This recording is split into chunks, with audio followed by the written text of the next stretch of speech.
Gentlemen, welcome to Vermont Law School and to the Williams Lecture on this beautiful, truly finally imaginative spring day in Vermont. I think the point of these lectures is a serious talk, getting really into something so that we can walk away with new ideas, and I do not think you will be disappointed in this case. But what I'd like to do now is simply pass the baton to Professor Kinvin Roth, who's going to talk a little bit about this lecture and this lecture series. Kinvin, thank you.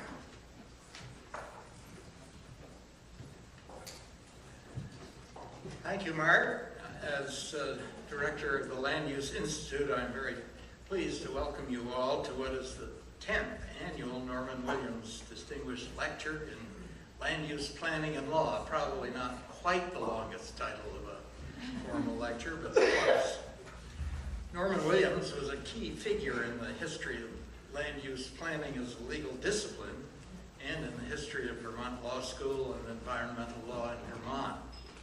He came here in 1975 after a distinguished career as a land use planner in New York City and New Jersey, beginning as a zoning analyst for the city.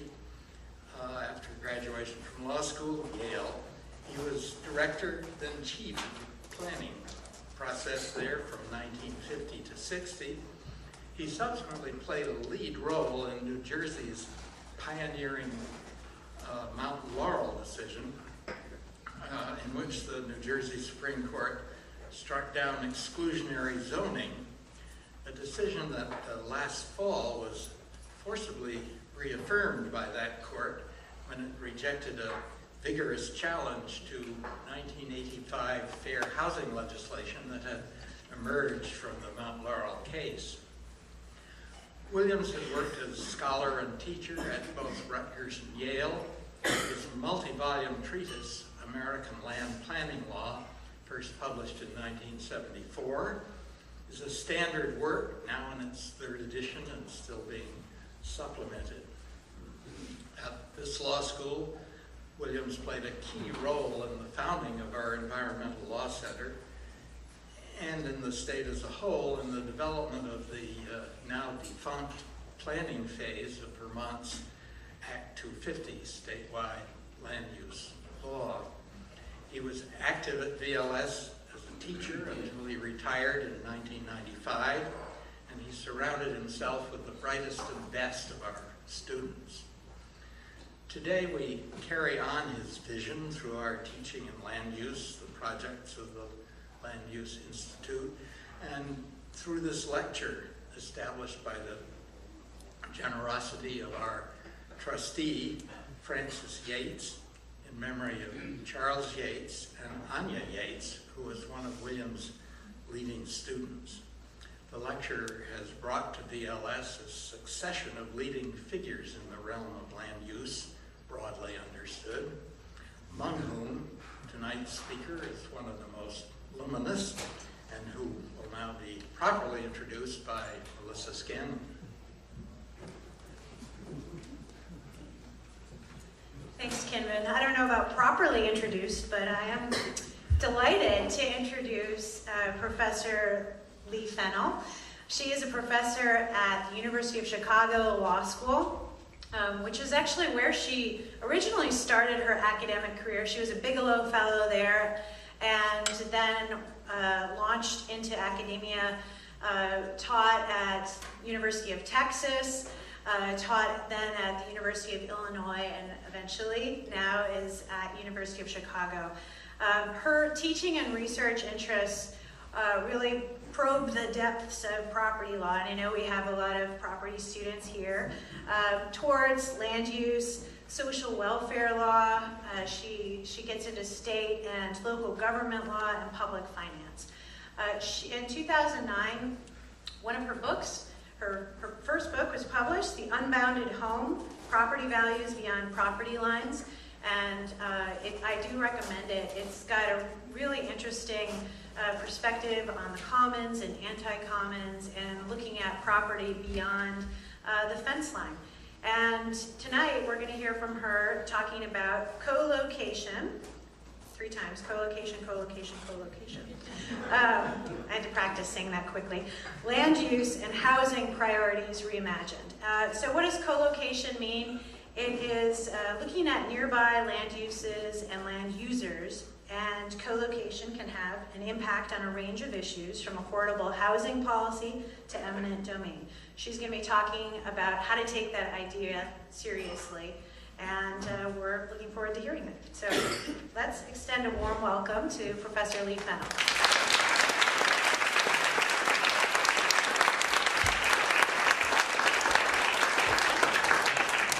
Thank you so much. It is such a great honor to be here delivering the Williams Lecture. Thank you all for coming. I appreciate everyone choosing to co-locate themselves. Okay, so everyone knows that the 3 most important factors when you go to choose a house, when you go to buy a house, are location, location, location. In the talk tonight, I'm going to try to suggest that that's not exactly right. In fact, what we really care about is co-location. Okay? Co-location, co-location, co-location, meaning that what really matters is not where your home is located on a map. What really matters is what is near it, what other land uses are near it, and what other land users are near it. You know, that might seem like a pretty trivial, obvious elaboration, but I want to suggest that it is really important, and it matters a lot in some ways that haven't always been recognized. Okay, so taking co-location seriously can change the way that we think about land use planning and the way that we think about housing in particular. Okay, so this talk comes in 3 steps. First of all, I'm going to talk about what I mean by co-location, why I think it matters. Secondly, I want to talk about some land use principles that kind of are distilled from the process of thinking seriously about co-location. And then some policy approaches that I'm going to sort of throw out there more as food for thought or provocation, see how people react to them, but to try to think creatively about ways to leverage the power of co-location. And then after that's the best part of the talk for me, which is getting comments and questions from you. Okay, so let's start with a thought experiment. Imagine your house. It probably doesn't look very much like this little red house, but just, try to think about your house or a condo. Think about the boundaries of it, the edges of what the law says you own. You own up and down as well, as we know from property class.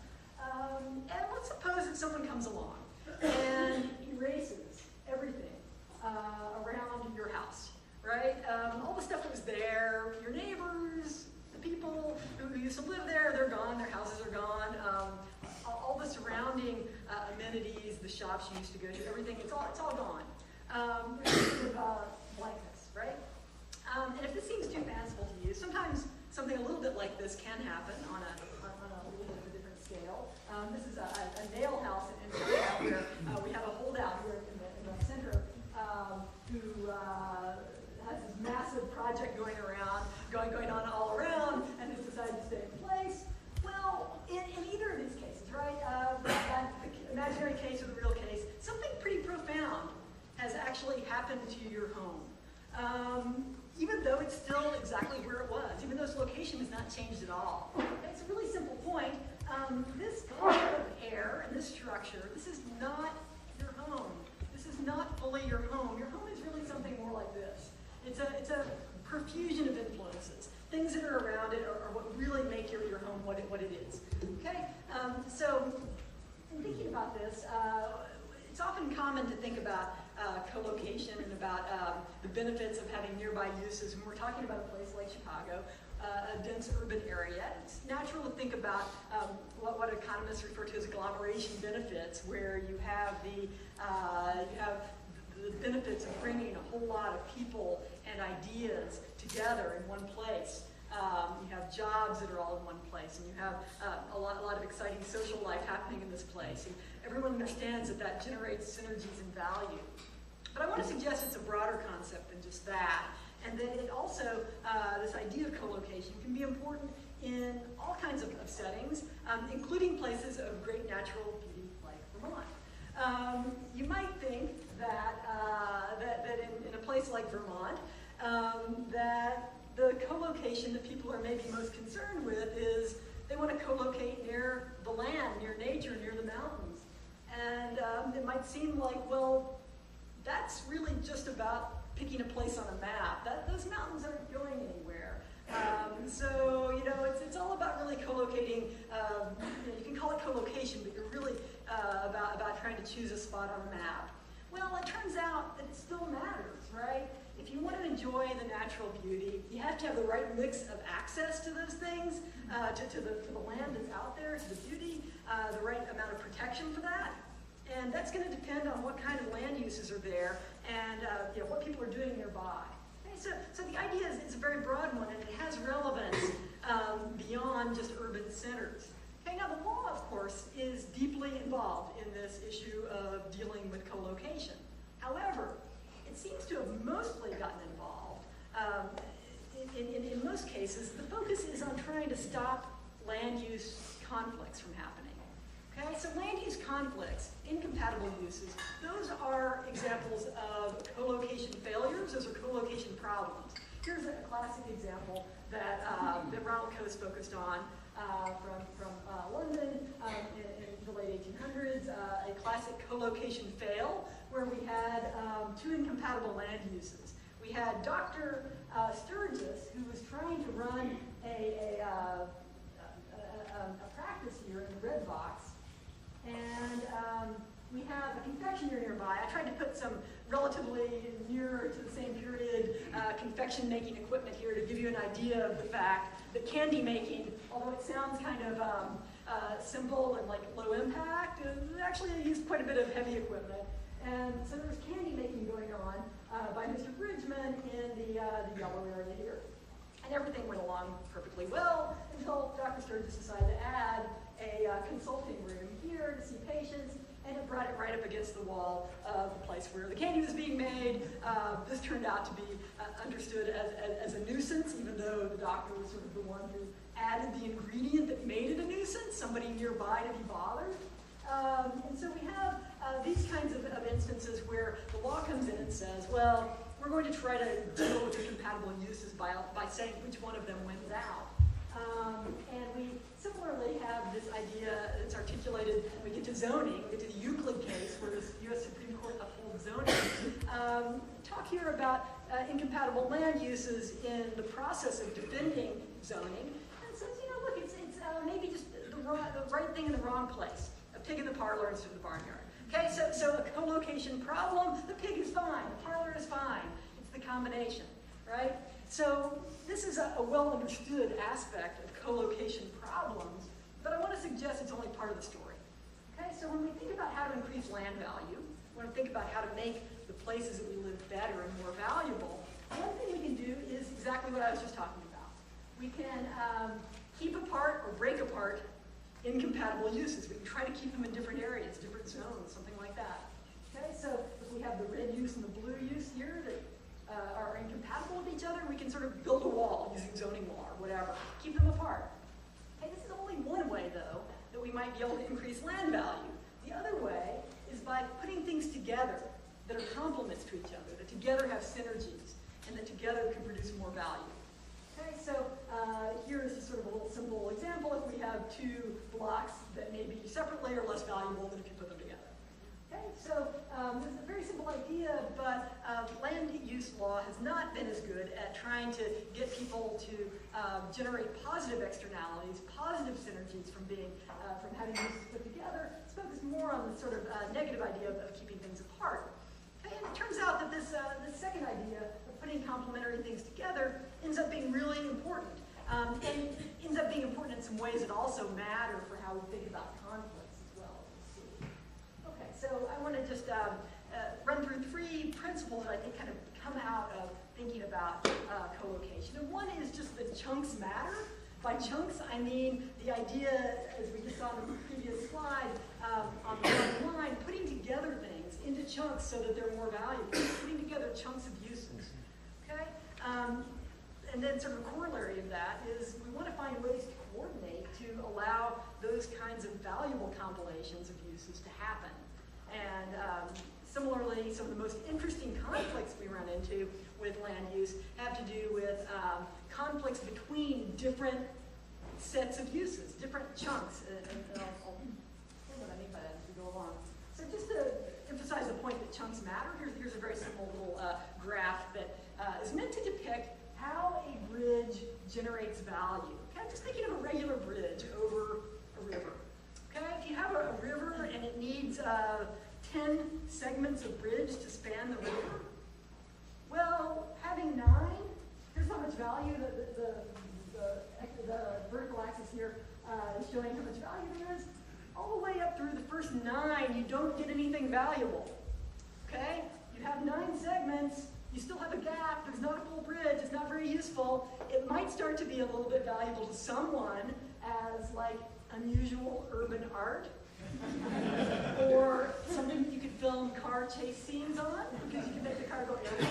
But for most people, it's like, this is not valuable, it's not a bridge, you need the 10 Ps. Okay, this is what economists call a lumpy good, very technical term. This is actually a step good in that all the value is delivered at once when you get that last piece.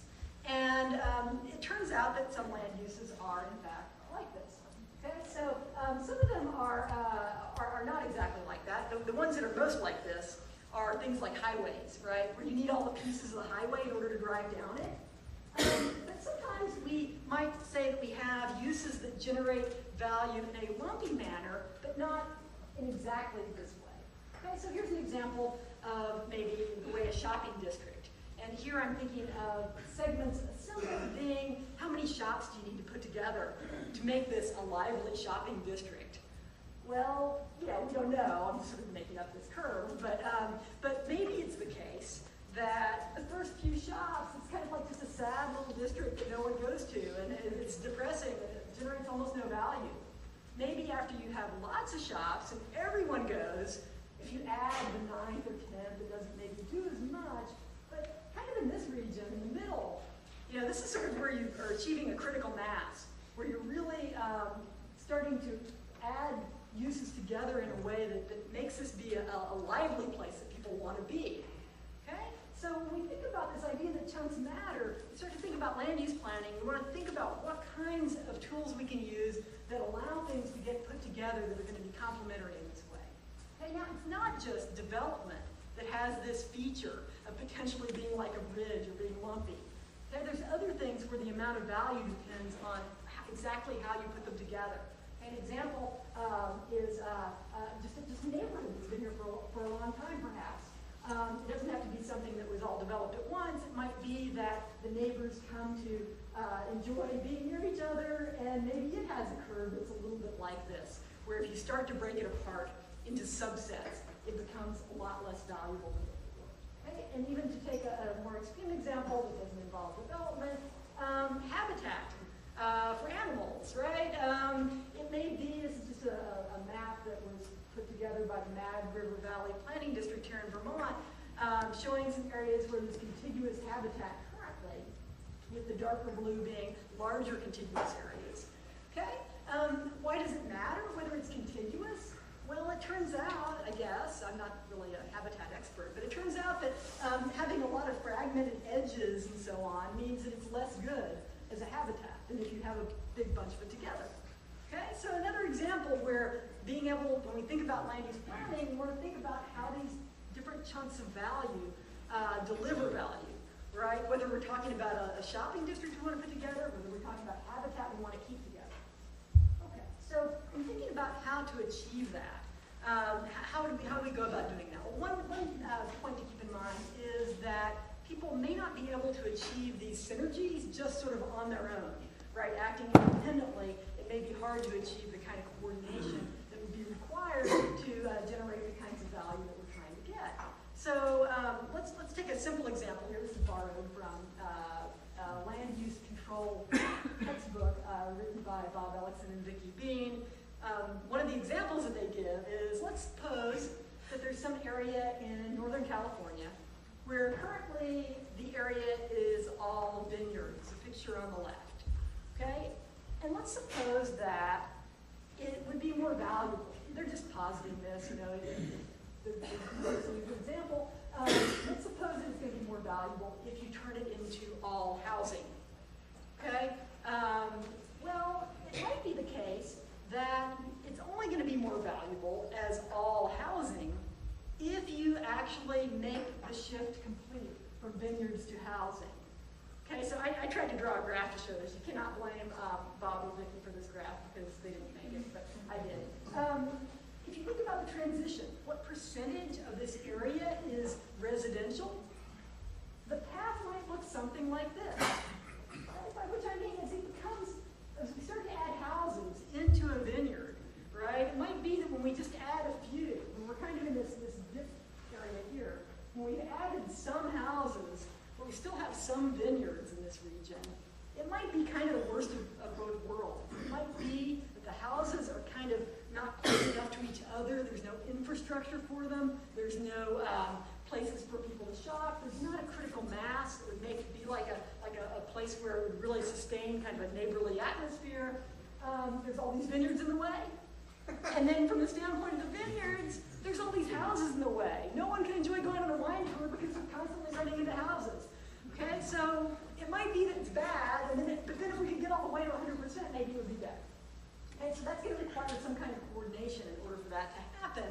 And so it's worth thinking about the coordination mechanisms the law might use. Okay, so this is just, let me just emphasize, this is just an example. It could easily be the other way around. Like maybe it's housing now, and it would be better if it could all be reverted to parkland or something.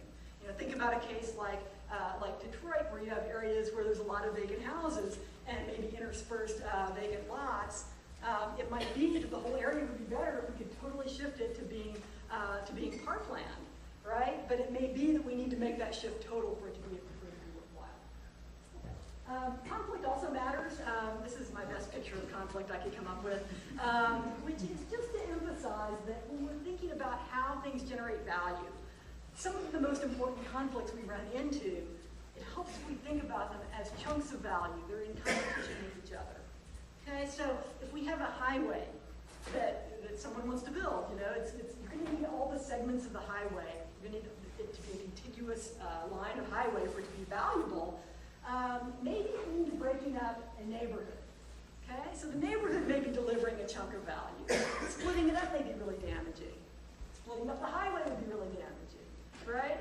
And so sort of seeing what's at stake in these situations requires thinking, I think, carefully about chunks of value and thinking about which uses need to stay where they are, which ones absolutely can't be moved, how severe is the problem, how severe is the chunkiness of these types of things. With a highway, you really, really do need all the pieces. With a neighborhood, maybe a little bit less so. But at any rate, it's important in thinking about what's at stake here. Okay, so just to give a simple example, maybe bring in a little bit of a thought of eminent domain here. Let's suppose that we have a neighborhood. This is a neighborhood of sort of scary-looking houses. And let's suppose, though, that they're a very close-knit, tight-knit community, and there's a desire to put in a highway. Okay, now we often focus, when we're thinking about eminent domain, difficulties with it, problems with it, we think about displacement, which is bad. The people who actually get kicked out, right, so that the road could be built. But I want to suggest that if we start thinking about things in chunks, the way I've been suggesting, there's some other problems here we want to be alert to as well. Okay, one of them is what I'm going to call land placement. Maybe you can come up with a better word. This is simply the people who are left behind, who now don't have the cohesive neighborhood they used to have. Something's been broken apart. Now, they may be bothered by the highway itself. That may be a problem. But even aside from that, they've lost some of their membership. They've lost some of what used to give their community its cohesiveness. Okay, so they've suffered a loss too, not just the people who've been picked out. Okay, now there's another issue here though too, of course, which is what if we don't build the road, right? What if we don't place it there? Well, there's a loss there too, what I'm calling non-placement. You know, if you leave things as they are, you sort of privilege what happened to get there first, and privilege those chunks of value, well, there's going to be some invisible chunks of value that never, ever get realized. And that's worth taking into account as well. The kinds of the opportunity cost of keeping this community together may be that we don't end up building the highway that might be more valuable. It's at least worthwhile to kind of think about all these problems together. Okay, so let me talk a little bit more concretely about policy directions and some of the ideas that might come out of thinking about co-location. taking it a little bit more seriously. I want to talk a little bit about housing policy, how it might reframe housing policy, and then about some ways that coordination and even coercion might be carried out more creatively. And then finally, about how we might think about making land uses more portable by design. One of the issues that we have is that property rights tend to get very entrenched, and they give property owners a right to stay put for the most part. And having a way that we are able to sort of plan ahead for change within communities is, I think, an important and neglected area. Okay, so first I want to think about housing a little bit. And this is a little schematic of a micro apartment.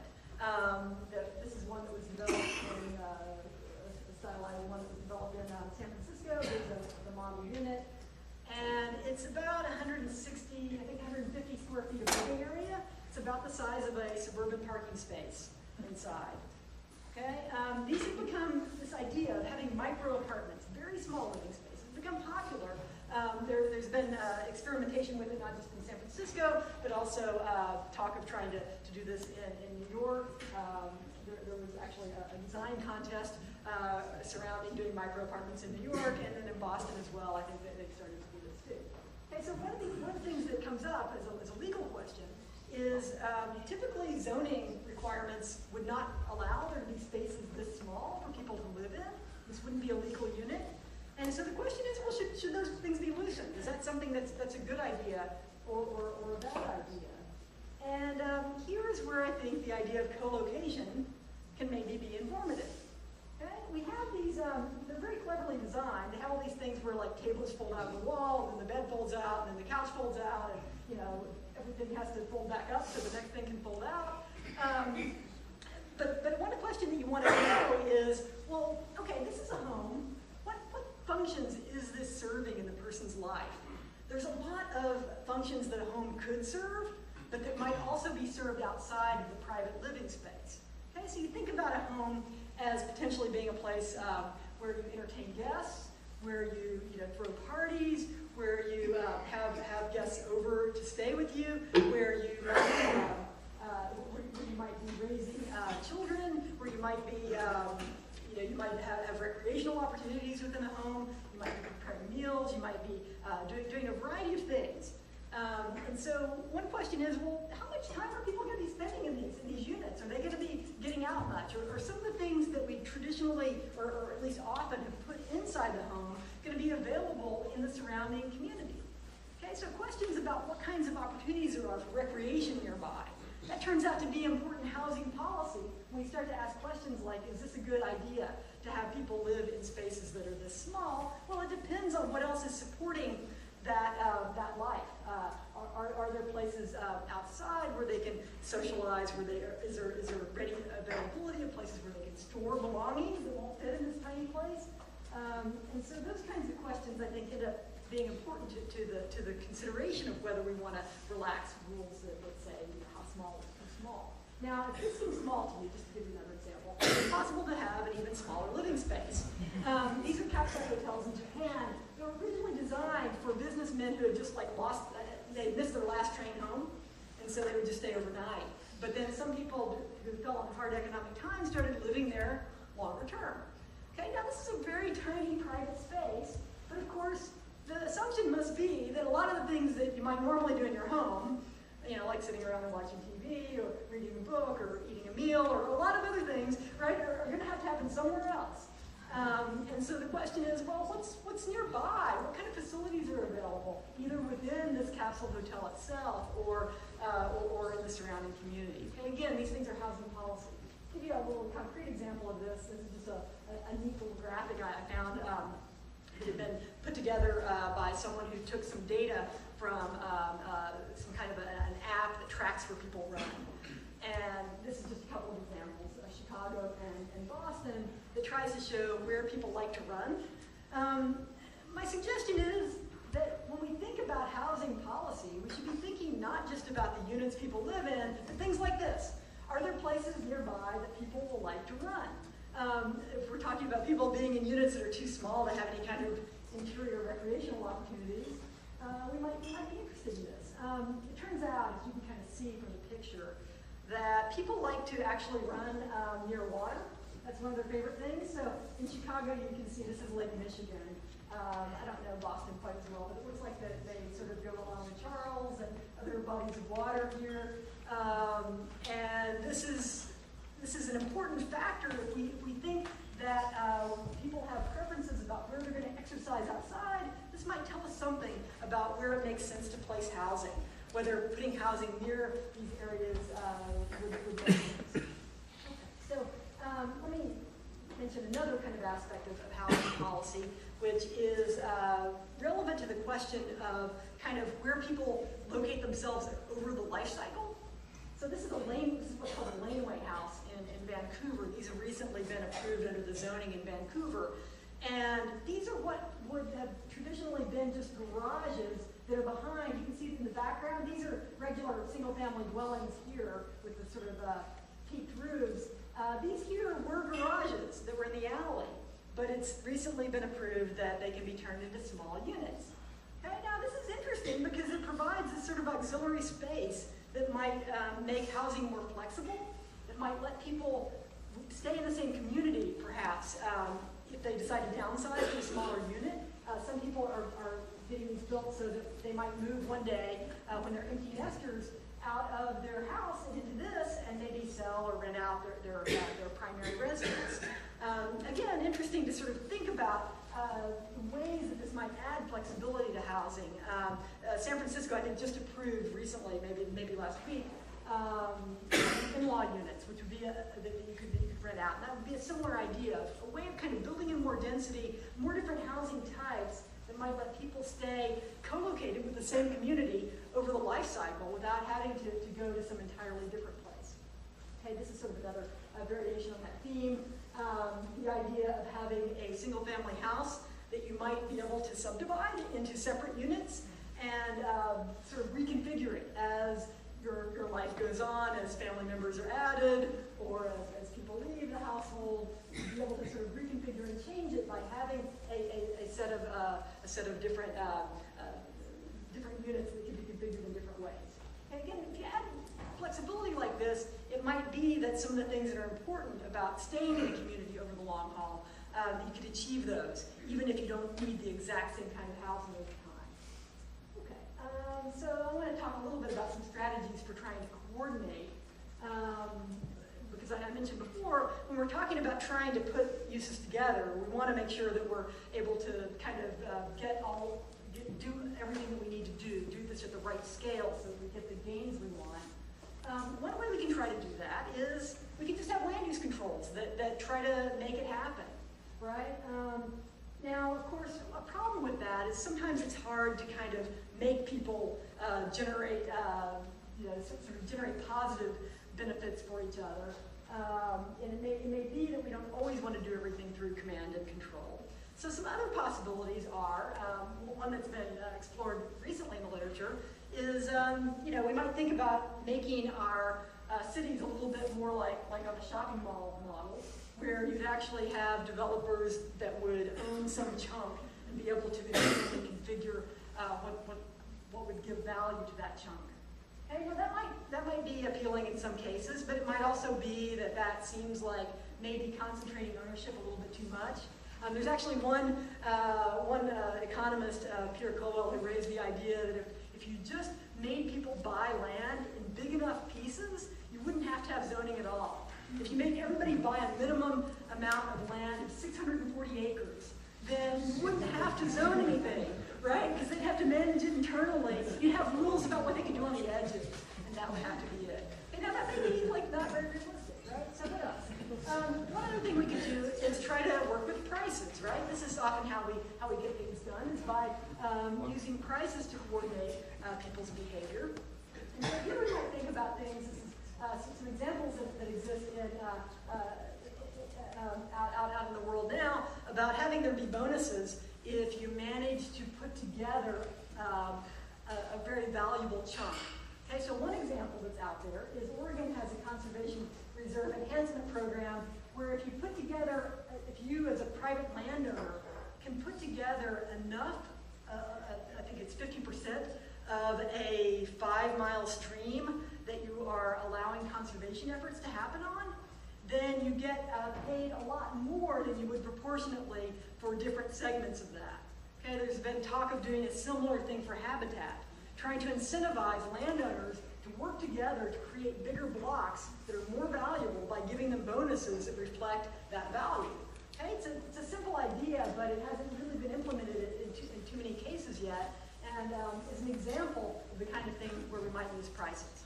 Now, when we think about cities and we think about trying to use prices to get people to coordinate their behavior, we run into a problem that sometimes money is not a very good guide to how much people actually value things. If you have lower income people, they might not be in a position to always be able to sort of express the intensity of their preferences. So here we might take some lessons from concert ticket pricing. Okay, so let me just mention something about concert ticket pricing and then tell you why I think it has to do with land use. Okay, so there are a couple of different kinds of concert goers we can imagine. One is like the person here who's weeping and really screaming a lot. And then the other person is just sort of sitting there and having a fantastic time just watching the show from a seated posture. Okay, so whenever people are event promoters are trying to get a really good audience for a concert, they actually want, I mean, it's considered to be a more valuable experience generally. People like concerts where there's more of these people screaming and leaping around, at least certain kinds of concerts, I guess. Where there's more people screaming and leaping around. Well, how do you get that? You don't necessarily get that by pricing the tickets at their market clearing price, or as high as the market will bear. That's because being wealthy may not be correlated with leaping in the air. Okay? So what might be better correlated, some economists suggest this, is the willingness to stand in a very long line, right? So if you price the tickets lower, and you can only get them if you stand in a long line, well, maybe you end up with people who are more energetic and more willing to move into the air. Okay, how do we apply this to land use? Well, maybe there might be things like urban homesteading, right? Where people can express the intensity of their preference for being in a particular area by their willingness to undertake certain tasks, right? Their willingness to undertake certain work on a property, for example. Okay, so we might think about ways of getting, trying to assemble people together to transform areas, maybe not just with pricing in cash, but also with other kinds of pricing. Okay, one other idea I wanted to mention here brings us back to the question of eminent domain. And I wanted to introduce an idea. This is an idea that's used quite a bit in other countries, not so much in the US, of trying to preserve, I think it has at its heart this idea of preserving what's valuable about remaining co-located with your same community. And this is the idea of land readjustment. Okay, so the way this would work, let's say that we have these 9 people who all own these lots that are marked here, and they own the houses that are in the middle of them. And let's suppose it's an area that we think would be revitalized by adding some other types of uses, some retail. Or we think that it's an area where we need to have some kind of a habitat corridor that's missing. We need to restore that. Okay, so let's suppose that we want to do that, but we're very concerned about displacing people. Okay, one thing that we might do is say, well, okay, we're going to come in and we're going to change it around like this. We're going to give you a smaller piece of land for your house. We're going to add in these other uses. And guess what? It turns out that your property is just as valuable. Maybe it's actually more valuable than it was before because it is augmented by these other uses that are nearby. Okay? This has never really caught on, perhaps because of the idea that people might think this is sort of a bad trade, or getting a smaller piece of land. But it might be worth exploring this because it has the benefit of potentially allowing for there to be readjustments in areas without as much displacement. Okay, and if we think that what really matters is maintaining one's relative position to things that are valuable, then this might be an interesting way to go. The other thing I wanted to talk about a little bit is planning for portability. To go back to the idea of eminent domain, you know, we are very concerned about that because it's coercive. It makes people have to leave their house involuntarily. What if it were instead the case that people could sort of opt into a regime where they would be more willing to move at some price, right? We could imagine people, for example, opting into the regime I just mentioned, where you make yourself vulnerable to this type of readjustment in advance.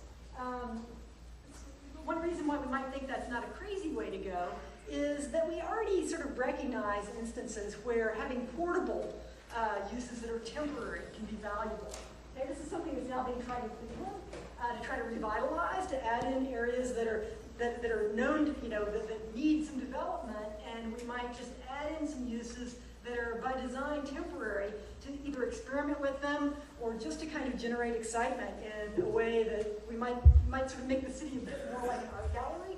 We have some rotating exhibits as well as some permanent ones.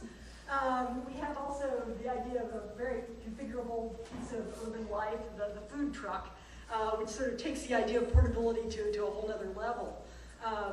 We also have examples from signature events like Olympics, where you put in structures and you design from the outset that they're going to be temporary. They're going to be not there forever, and you do this in order to achieve whatever kind of land use goals you might have in the short and the longer term. So the question is whether we might want to do more things like that. Try to have more uses that could potentially be portable, that could potentially be movable. We start to think about co-location as being this sort of ongoing process where we're always trying to get these chunks of value together. And it may be really worthwhile to think about ways in which we can kind of plan for portability, plan for inevitable change at the outset, rather than always having everything be kind of designed to be forever, the way our property rights are sort of set up, and then having the only way that things can be changed by sort of convincing people to sell or actually coercing them through eminent domain. We might have less need to resort to that if we develop some models that were more about making things portable from the outset. Okay, so I feel like I've talked way too long, so I will stop there and just leave you with sort of a final metaphor, which is just that more and more, as people use computers and so on, they often have a lot of what's valuable in the cloud, right?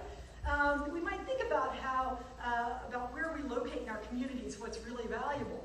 If we have what's really valuable outside in the community, then it may be that some readjustment, some movement within the community is less threatening. And so with that, I will look forward to your comments and questions.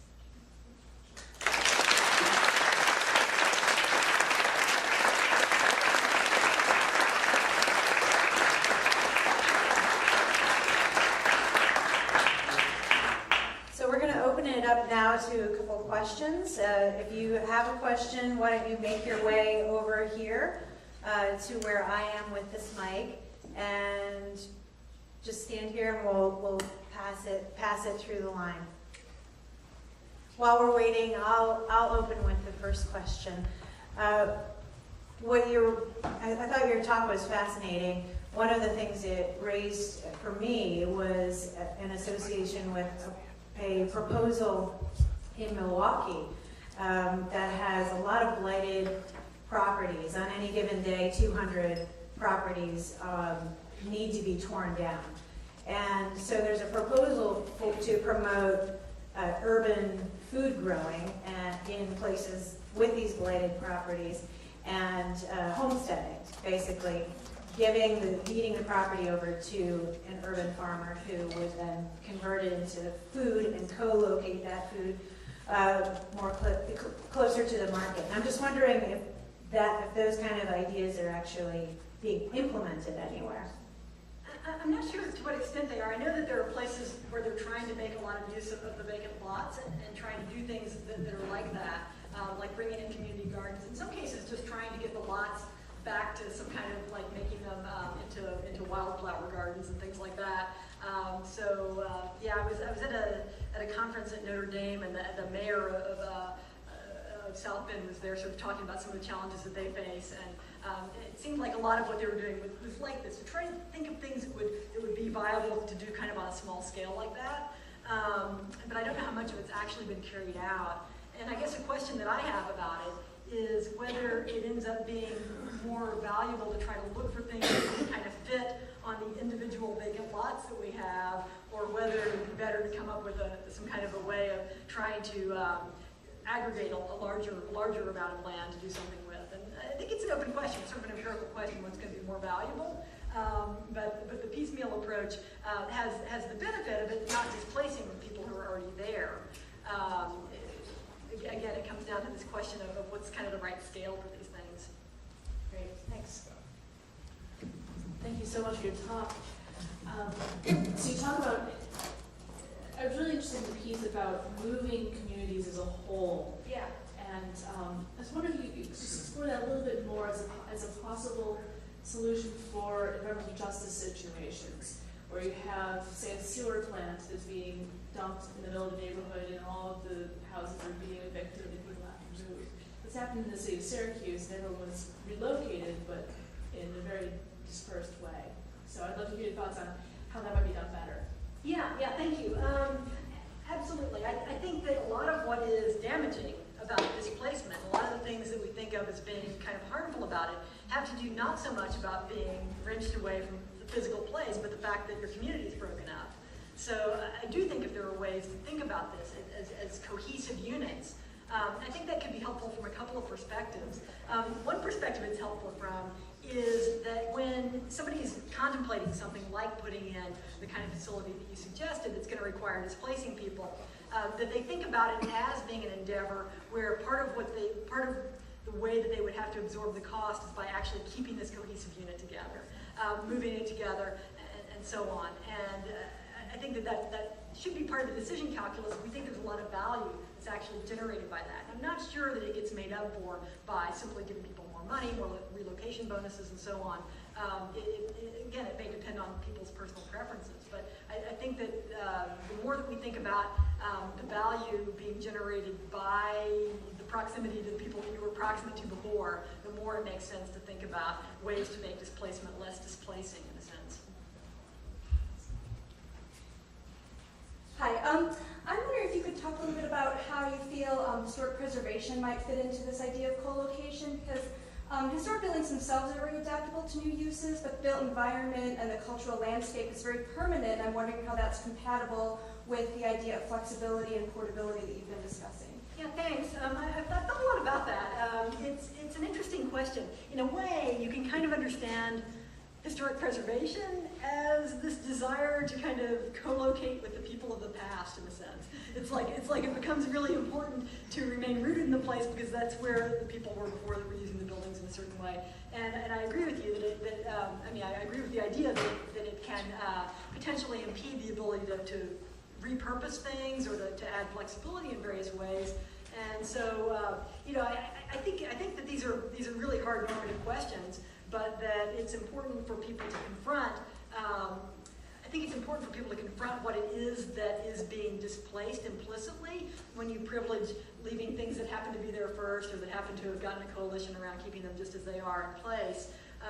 It may be that there are some places where we want to do this. Again, I like the idea of thinking about our cities as being a little bit like art galleries, where we have some things that are meant to be sort of more permanent and they're part of their permanent collection, and things that are going to be more flexible. But I think it's important for communities to think about having a mix of those things. To the extent they're going to hang on to some history, then something else has to give if you're going to have a community that's going to be dynamic and able to adapt. I think you've made a very persuasive case that getting to the values of co-location may be difficult in a sort of atomized individual choice style market, and that partly because you're facing these coordination problems. And then I think you've also posited that, at least we've used a couple of examples of government as a way to unlock a coordination problem. Are there other mechanisms in between that would be privately based or quasi-governmentally based? I mean, you see a continuum. What is the suite of mechanisms that might be useful in achieving the values you point to in the face of these coordination difficulties? Right, thank you. So I think that there's a variety of ways that government could be involved, and it wouldn't have to be sort of taking the lead in coordinating everything. So one possibility that I've looked at in some other work is sort of thinking about the government playing a role as just providing a platform, right? It might even be as simple as providing a website where people can coordinate their intentions about what they plan to do with their land, or where people can coordinate around developing a particular area. So it might even be something like that. I talked about it, maybe more intrusively by having pricing mechanisms of various sorts that try to encourage certain kinds of uses to come together. The alternative is, of course, to try to make more of this be private by asking people to own large chunks of land and having everything developed within that envelope. You know, I think that there's advantages and disadvantages to all these different ways of getting at it, but I do think that government involvement doesn't have to be sort of a monolithic command and control thing at all. It can definitely be the government involving sort of developing ways for people to coordinate themselves and just sort of facilitating, maybe setting up an apparatus where people are able to opt into particular programs and sort of transparently see who else is doing what at the same time. I think it can do things to lower the transaction costs. Hello. Hey, this kind of relates to the last question. It seems like these legal mechanisms that we've used for defining land uses, such as zonings, comprehensive plans, have been developed after the fact, after development's already started to take place. And that development has been driven a lot by market forces and mainly the automobile and how convenient it is to get around everywhere. So we've been willing to segregate our living space from our workspace, from our shopping space, because it's so easy to get around. And I wonder how you foresee the automobile and these market forces in general playing a role in the future of land use. Yeah, that's a great question. I mean, a lot of what ends up happening with land use ends up being really sticky and path dependent. Like once we have the infrastructure set up in a particular way, it becomes really kind of costly. There's a lot of resistance to changing it from that. One of the artifacts of having a car-centered kind of setup generally is that we end up with a lot of parking lots, which end up being interesting in this story because they're kind of these dead zones potentially where you aren't able to develop the kind of agglomeration benefits that you want because what might be a lively district is broken up with all these sort of empty patches of concrete.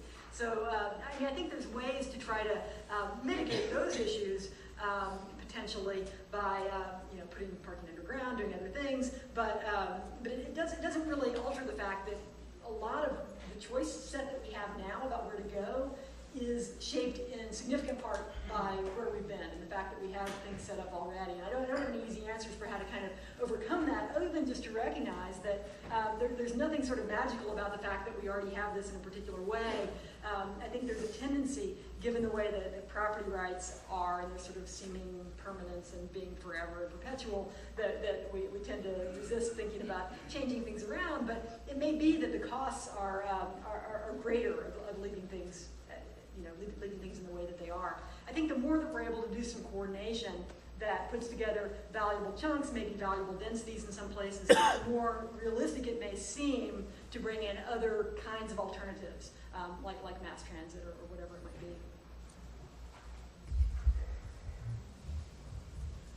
I'd like to ask a question more about the transition between land uses. I've seen the big empty brown box. The idea the store wants to grow, they want to supersize, they want to get bigger, so they leave behind the very large box of a shell of a property, and they go on and build a bigger one somewhere else, or things have moved away. But I've seen people reuse them, and the most creative way would be a Kmart that became an indoor go-kart facility. But how do we encourage landowners to take care of that problem? Because I've seen more cases where the outside parts of the building is just falling off and it's just decaying and it's becoming a nuisance. How do we encourage landowners, or you've seen examples of landowners taking that on as a proactive, when I build a building, I have an exit strategy? I think the thing that you said at the end is exactly the right way to think about it. It currently is the case that there's not a lot that can be done if people walk away from their property. They aren't legally allowed to abandon it unless they can get someone else to take it on, but they can, for all practical purposes, neglect it and cause a lot of externalities. So I think a really good idea is to actually build in to the cost of acquiring a property or developing a property in the first place, the cost of later demolishing it and clearing the land if that becomes necessary. And so there have been some suggestions along these lines in the literature. I think it's a great idea to have some kind of a bonding mechanism or something where you have to put up money initially in order to get permission to develop, that later on you'll have enough money there to take care of getting rid of it at the end of the process if that's what needs to happen. Absolutely agree that there's a huge huge problem when people kind of go on owning things but don't want to take care of them, and having an exit strategy, as you put it, I think is exactly right. Well, it looks like that's it for questions. Join me in thanking Professor Lee Fennell.